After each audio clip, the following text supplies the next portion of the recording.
Olá, tudo bem? Bom, meu nome é Leandro Antunes, sou professor de Direito do Trabalho e estamos iniciando neste momento um módulo de Direito do Trabalho para você que se prepara para a primeira fase da OAB. A ideia é trabalharmos a matéria de uma forma muito objetiva, de uma forma muito direcionada e principalmente atendendo àquilo que a banca atualmente vem exigindo.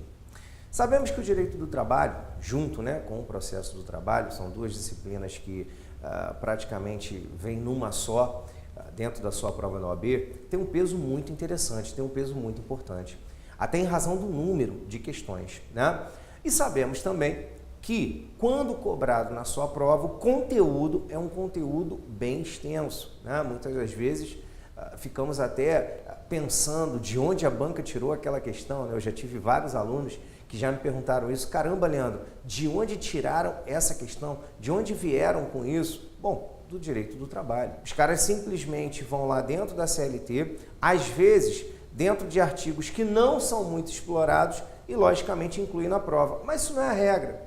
A regra, na verdade, é termos ali aqueles temas que são temas mais comuns, mais utilizados, aqueles temas que geralmente são trabalhados e que vocês conseguem lá e acertar. A ideia aqui, gente, não é fazer um curso preparatório, por exemplo, uma prática trabalhista, até porque primeira fase não é isso. A ideia aqui é fazer um curso em que você tenha um número, por exemplo, de 6 questões de direito do trabalho e que você vá lá e acerte as 6. Prova da OAB é matemática, Prova da OAB eu tenho que atingir o número mínimo de questões. Atingindo o número mínimo de questões, eu me qualifico para a segunda fase. Eu vou fazer o máximo aqui para te ajudar a alcançar o número máximo em direito do trabalho, tá? Bom, como é que a gente começa o direito do trabalho? Como é que a gente dá início a esse tipo de disciplina, a esse tipo de matéria, Bom, inicialmente eu digo a você que quando eu penso em direito do trabalho, nem sempre eu penso da forma que às vezes nos é colocado, Porque eu penso, às vezes, em direito do trabalho só com salário e remuneração, jornada de trabalho, o próprio contrato de trabalho, que é um tema que cai muito. Mas quando eu penso em direito do trabalho, eu tenho que fazer uma divisão dentro da minha mente em direito individual do trabalho, Direito individual, não posso esquecer disso, que é praticamente ali 85% a 90% da sua prova, a verdade é essa, tá? Então, o que acontece? Quando eu penso numa prova de direito do trabalho, eu já sei que uma grande parte daquele conteúdo ali cobrado vem daqui. Daqui vem a relação de emprego, relação de trabalho, o contrato, extinção, estabilidade, tudo que você possa imaginar, tá? Mas também temos, dentro do direito do trabalho, a parte do direito coletivo do trabalho, Que é aquela parte que é ligada a direito sindical, a direito de greve, aquela questão do conceito de acordo coletivo e convenção coletiva, tudo dentro do direito coletivo. Nosso módulo aqui vai abordar o direito do trabalho como um todo, óbvio, com as suas devidas proporções, Se eu tenho, por exemplo, uma incidência muito grande de direito individual do trabalho, a gente vai trabalhar um conteúdo muito extenso em cima disso e, lógico, vamos reservar também o nosso espaço para falar do direito coletivo do trabalho, tá? Direito do trabalho, que é um tema que interessa demais, e principalmente em épocas, por exemplo, de ideia de preservação, de atender a interesse social e tudo, é um tema que nos chama, É um tema que está aí no dia a dia, a todo momento se fala em empregado doméstico, Sai uma notícia de empregado doméstico, todo mundo fica interessado a assistir. Sai uma notícia, por exemplo, sobre a famosa terceirização, mudança na terceirização. Vai para o noticiário, vai para o jornal, vai para a televisão, todo mundo também quer prestar atenção. As bancas, logicamente, e no caso a sua banca, também está atenta a isso. Alguns temas são temas que geralmente afloram para a sua prova, Principalmente próximo do seu exame. Se você tem um tema que está sendo muito discutido próximo do seu exame, logicamente que a banca geralmente vai levar aquilo em consideração, tá? Então, quando eu penso em direito do trabalho, como eu te falei, individual e coletivo. Como é que a gente faz? Como é que a gente começa o nosso estudo? A gente começa o nosso estudo em cima do direito individual do trabalho, tá? E para começar qualquer estudo, o que eu penso? Eu penso sempre no conceito. Eu tenho que saber qual é o conceito de direito do trabalho, né? Se eu não souber qual é o conceito de direito do trabalho, eu não consigo entender os outros institutos. Então, quando se fala desse direito do trabalho, olha só que coisa interessante que eu vou colocar aqui para você. Mas não vou colocar só não, vou colocar e vou te explicar. Quando eu penso em direito do trabalho, eu vou pensar aqui em um conjunto. Aí você vai virar para mim e vai perguntar assim, Leandro, conjunto de quê, né? Conjunto de quê que você está me perguntando aqui? Você está falando de relações, de estudos, de regulamentações? Sim. Eu posso pensar no direito do trabalho, na verdade, como um conjunto de normas, né? Posso pensar um conjunto de normas, é um conjunto de regras, né? E para simplificar, eu posso dizer que é um conjunto de normas, regras e princípios, tá? Normas, regras e princípios. Quem nunca ouviu falar em um princípio do direito do trabalho? Por exemplo, princípio da primazia da realidade, princípio da irrenunciabilidade, princípio da continuidade da relação de emprego, todos os princípios que serão estudados aqui nesse módulo, dentro da matéria, ao longo da matéria. Então vejam, eu tenho um conjunto, né? Esse conjunto vai estudar as normas, as regras e princípios, aqui no caso, que regulam as relações de trabalho, tá? As relações de trabalho são reguladas aqui pelo direito do trabalho. Então, olha só que coisa interessante, tá? E depois eu vou fazer uma chamada com você em cima dessa ideia de relações de trabalho. E por que eu vou fazer uma chamada em cima dessa ideia? E por que eu vou me importar muito com isso? Uma lógica muito simples. O direito do trabalho, ao contrário do que muita gente pensa, ele não se preocupa só com relação de emprego. O direito do trabalho se preocupa com relação de trabalho. E eu sei que nesse momento já tem gente olhando para cá e pensando assim, pô, mas tem diferença? Tem. Tem diferença e tem uma grande diferença. Vocês vão ver aqui que, inclusive, em relação a tamanho mesmo. É diferente falar relação de emprego e falar relação de trabalho.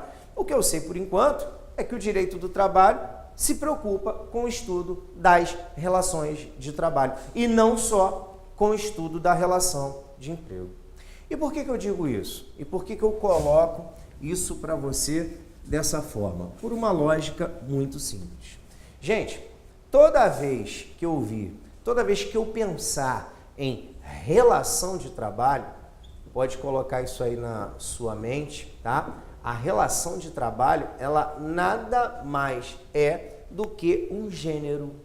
É como se você tivesse aqui um conjuntão e dentro desse conjuntão você vai ter subconjuntos. Espera aí, Leandro, deixa eu entender. Dentro da relação de trabalho, que é gênero, vê se é isso que você está querendo dizer, eu vou ter algumas espécies, é isso mesmo? É isso mesmo. Se você pensou dessa forma, você pensou certo.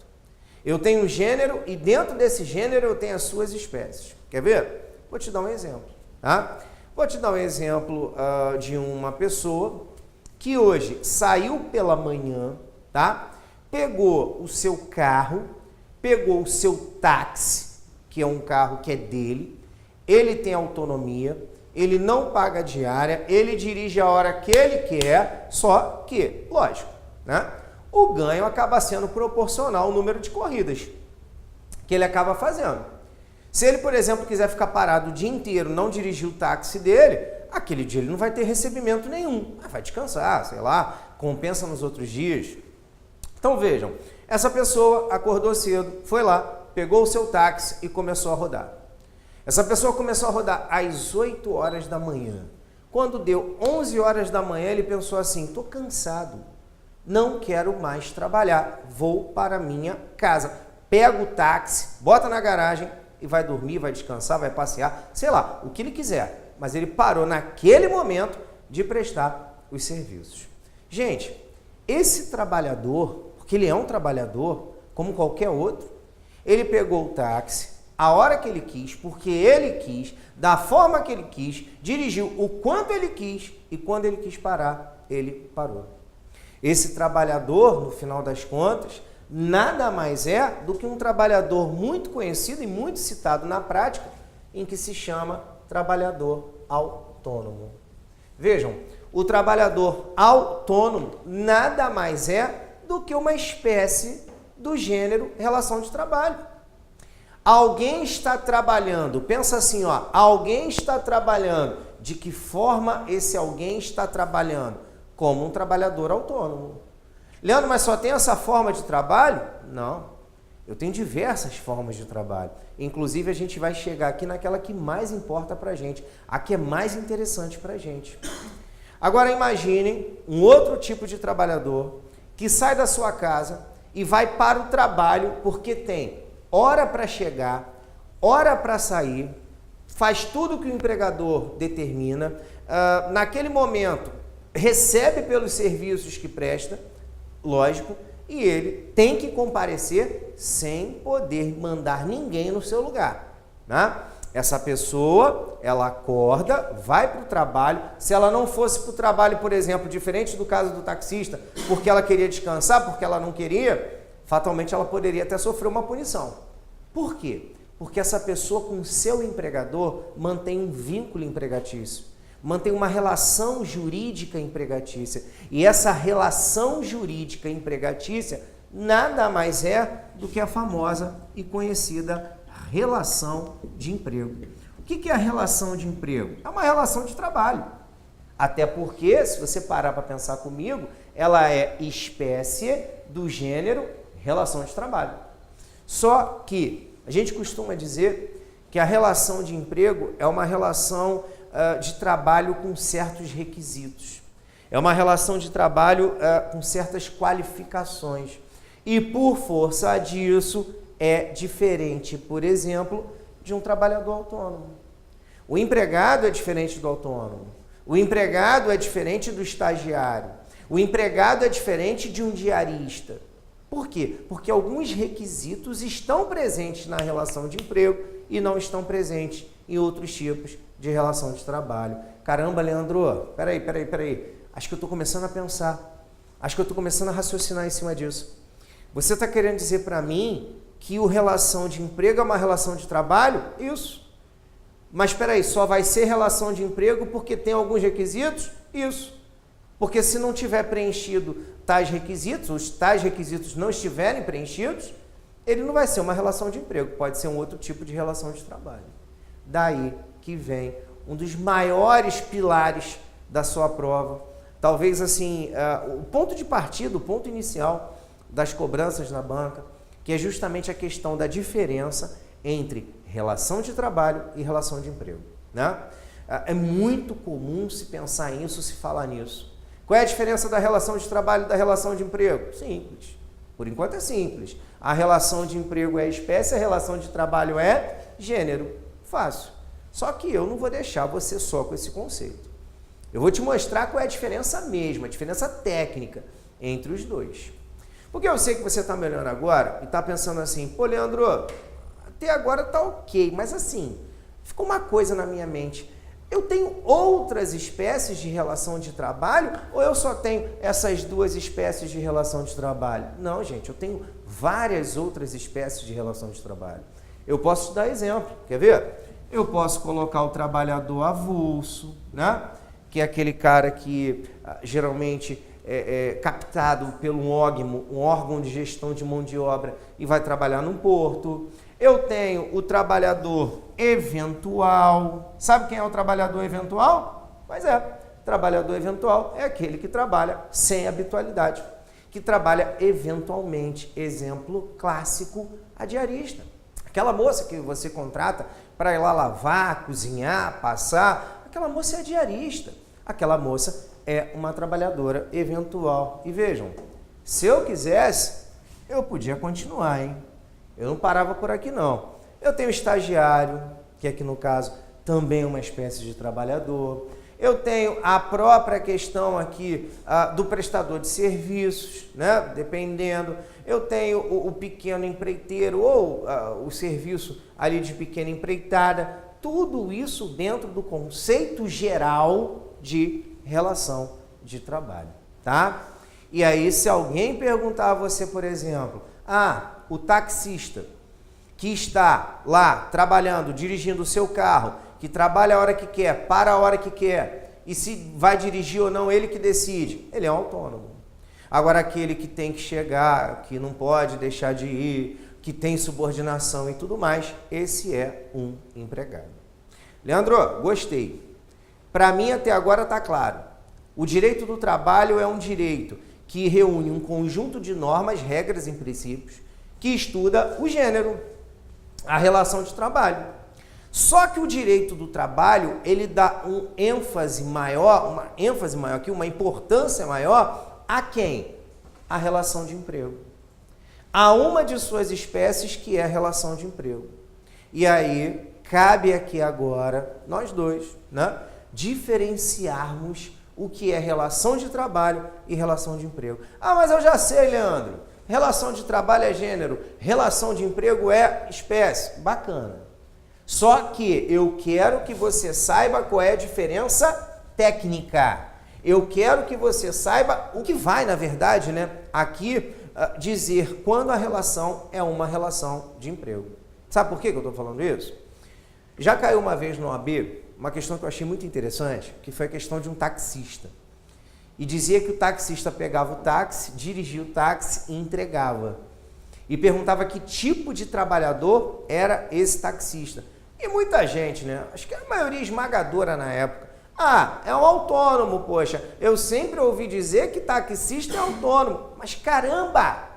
Naquele exemplo, naquele caso que a questão deu, o taxista tinha que ir pegar um carro na empresa, dirigia por tantas horas estabelecidas pela empresa, entregava o carro no horário que a empresa determinava e ele recebia um salário mensal. E embora ele fosse um taxista, ele não era um trabalhador autônomo, ele era um empregado. E por quê? Simples, porque ele preenchia os requisitos da relação de emprego. E aí você vai virar para mim e vai perguntar assim, Leandro, mas quais são os requisitos da relação de emprego? Vem cá que eu vou te mostrar. Olha aqui, relação de trabalho, ficou clássico, diferente da relação de emprego, tá? Antes de eu colocar aqui os requisitos, eu vou perguntar uma coisinha para você. Eu posso dizer que todo empregado é trabalhador? Isso aí, me diz. Posso. Eu posso dizer que todo empregado é trabalhador, porque toda relação de emprego é relação de trabalho. A espécie está dentro do gênero. Agora, em contrapartida, eu não posso dizer que toda relação de trabalho é uma relação de emprego. E por uma ordem muito simples, muito lógica. A relação de trabalho, ela pode se materializar de outras formas, em outras situações, não necessariamente na relação de emprego. A relação de emprego, ela nada mais é do que uma relação de trabalho com o preenchimento de alguns requisitos, tá? Leandro, quais são os requisitos da relação de emprego? O SHOP. Quando você quiser enxergar se o empregado é empregado ou se o trabalhador é empregado, pensa se esse trabalhador tem um SHOP. Por que eu enxergo tanta situação na prática onde os empregados vêm requerendo um vínculo empregatício? Né? Por exemplo, eu tive um caso que o rapaz foi contratado para trabalhar toda quarta-feira e ele recebia o valor pela quarta-feira e tinha que fazer um serviço específico. Só que, gostaram tanto do serviço dele que ele começou a trabalhar quarta, quinta e sexta. Trabalhando 3 dias na semana, eu acho que foi descaracterizado o simples contrato de prestação de serviços e eu acho que ele já pode ser considerado como empregado. Mas, para que seja considerado como empregado, olha só o que vai ter que acontecer. Primeiro, esse cara vai ter que ter subordinação. Se não tiver subordinação, não é empregado. Esse cara vai ter que ter habitualidade, ou seja, não eventualidade na prestação de serviços, tá?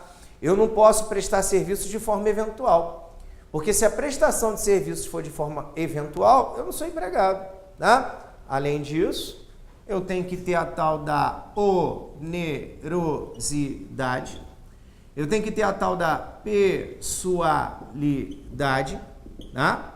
E o empregado tem que ser pessoa física. Gente, o que eu posso dizer aqui para vocês é o seguinte: não há como se contratar ou se ter uma relação de emprego com uma pessoa jurídica. Não existe contratação de pessoa jurídica como empregado. O empregado tem que ser pessoa física. Esses requisitos aqui, desse macetinho que eu estou apresentando para você, ou se você já conhece e tudo mais, mas pelo menos que você está aplicando, que é o macetinho do Shoppe, é um macete em que todos esses requisitos estão previstos. Vou botar até os 2 artigos, tá? Nos artigos 2º e 3º da CLT. A CLT traz lá nesses 2 artigos a ideia de que eu sou empregado se eu tiver o preenchimento de tais requisitos. Agora, uma coisa interessante que eu tenho que dizer aqui para vocês: não basta o preenchimento de quase todos os requisitos. Eu tenho que ter o preenchimento de todos os requisitos. Por exemplo, se eu for subordinado, habitual, oneroso, mas não tiver habitualidade, não há que se falar em relação de emprego. O que é essa habitualidade? Essa habitualidade é o empregado que presta serviços de forma... pessoalidade, né? Essa pessoalidade é o empregado que presta serviço de forma pessoal, né? Ele deve comparecer e, em regra, não pode ser substituído por outro empregado. A partir do momento que você tem uma substituição entre os empregados, você não teria mais relação de emprego, você teria uma simples relação de prestação de serviços, tá? A subordinação adotada pelo nosso ordenamento jurídico é a subordinação jurídica, tá? Falo isso pelo seguinte, hein, gente? E prestem atenção e tomem muito cuidado com isso. Nosso ordenamento jurídico não adota por si só a tese de subordinação técnica ou econômica como capazes, aqui no caso, de configurar a relação de emprego. Não adianta só que haja subordinação técnica ou econômica. A subordinação tem que ser jurídica. Até porque, posso dar um exemplo clássico, né? Dar um exemplo clássico. Por exemplo, eu fui contratado, eu como advogado, para fazer um parecer, tá? Para uma empresa. E esse parecer, por exemplo, eu tinha que entregar daqui a uma semana. Fiquei uma semana fazendo parecer, cobrei e tal, aquela coisa toda. Se você parar para pensar, eu fiz o parecer na hora que eu quis, eu fui dormir a hora que eu bem entendi, eu acordei a hora que eu quis, porque eu só tenho que entregar o parecer. Eu não tenho que fazer o parecer na hora que a empresa me determina, né? Mas eu cobrei pelo parecer. Então, olha só que situação interessante. Economicamente falando, eu sou subordinado à empresa. Mas por mais que eu seja subordinado economicamente, eu não sou subordinado juridicamente. Não há que se falar por si só configurada a subordinação econômica em relação de emprego.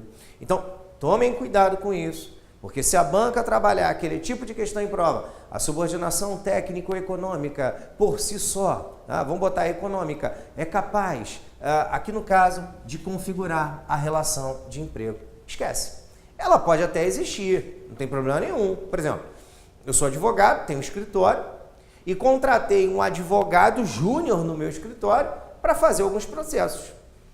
Esse advogado é subordinado juridicamente a mim, já vou te falar por quê, mas é subordinado economicamente e tecnicamente também. Primeiro que ele vai trabalhar para eu dar a contraprestação. Então, nesse caso aí, já tem uma subordinação econômica.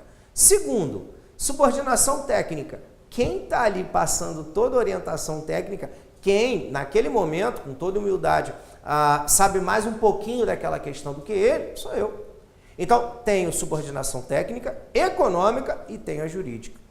Só quero deixar claro para você que o fato de ter subordinação técnico-econômica não afasta a relação de emprego. O que eu disse é que elas duas, uma ou outra por si só, não são capazes de configurar a relação empregatícia. Eu tenho que ser subordinado juridicamente. Bom, e essa subordinação jurídica ela é interessante, né? Por que ela é interessante? Porque o empregado vai te dizer a hora que você vai chegar, o empregador, né? Vai te dizer a hora que você vai chegar, a hora que você vai sair, o que você vai fazer, o que vai acontecer com você se você não fizer. Tem isso, né? Por exemplo, eu fui contratado por esse escritório para dar um parecer, né? Aí vamos supor que o cara marcou uma reunião comigo na quinta-feira às 14 horas. Aí na quinta-feira às 14 horas eu estava almoçando, né? Quase que eu falo aqui jantando, né? Jantando essa hora não dava. Bom, até daria, né? Mas eu estava almoçando. Estava lá eu no meu almoço, tranquilo e tal. Tinha comido umas 385 batatas e tudo. Tô lá almoçando. E aí eu vou, olho e faço assim, nossa, tô sem vontade nenhuma de levantar. Tô sem vontade nenhuma de sair daqui. Não vou. E o cliente fica lá me esperando para essa reunião às 14 horas que eu não compareço. Gente, vamos lá, raciocine comigo. Que tipo de punição esse cara vai me dar? Tipo uma advertência, uma suspensão, uma demissão? Nenhuma. E por que não? Simples, porque eu não sou subordinado a ele. Agora, pensa no empregado, agora olha como é que as coisas vão ficar diferentes. Pensa no empregado que almoça, por exemplo, de 12 às 13, de meio-dia a 1, né, como o pessoal chama. E aí, quando deu 13, ele falou assim, comi muita batata, muita costelinha, e vou ficar aqui mais um tempinho. Ah, mas quanto tempinho mais? 2 horas. Só vou voltar 3 horas. Opa, peraí. Esse cara tem vínculo empregatício, ele é subordinado e por força da subordinação ele teria que voltar no horário. Não voltando no horário de forma injustificada, né? Porque ele não conseguiu justificar, ele pode sofrer uma punição. A subordinação jurídica, inclusive, traz essa ideia da punição que o empregador pode dar, o uso do poder diretivo pelo empregador, a direção do contrato de trabalho. Essa subordinação jurídica, inclusive, ela pode trazer uma ideia até a favor do próprio empregado. Porque o empregado, ele pode exercer o seu direito de resistência a algumas ordens dadas pelo empregador. Por exemplo, se eu fui contratado numa empresa para ser digitador, eu não posso virar para o empregador e dizer assim, aí, não vou digitar não, hein, porque eu estou muito cansado, hein, não aguento mais ficar mexendo os dedinhos, hein. Não posso, pô. Qual é a minha função? É digitador. Então tem que digitar, caramba. Agora, olha lá, sou digitador, tô lá. O cara me dá 785 mil palavras para eu digitar. Tô lá digitando. Aí vira o empregador e fala assim, aí, ô digitador, faz o seguinte, hoje vai ter uma festinha aqui na empresa, eu escolhi você para servir salgadinho e docinho. Falei, opa, peraí, eu sou contratado para ser digitador, eu não vou servir docinho e bolinho, salgadinho, sei lá, coisa nenhuma. Nesse momento, eu posso exercer o meu direito de resistência. Porque a ideia do contrato de trabalho, da relação de emprego, é justamente trazer a você direitos e deveres. Mas são direitos e deveres dentro e previstos no pacto laboral. E, lógico, nunca contrário aos previstos em lei. O empregado pode se negar a realizar algum tipo de ordem que seja uma ordem fora do contrato de trabalho, que extrapole realmente os limites, né? E uma ordem, lógico, que seja contrária aqui aos ditames legais.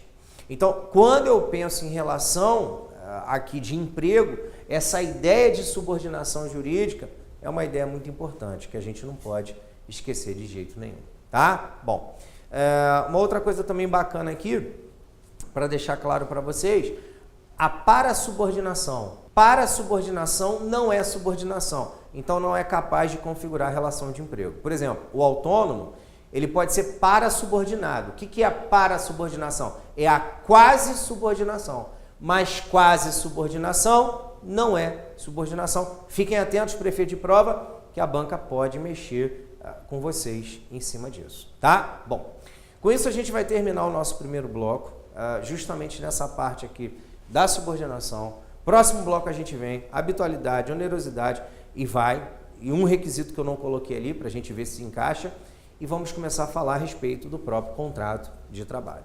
Forte abraço, ótimos estudos sempre. Até. Tchau, tchau.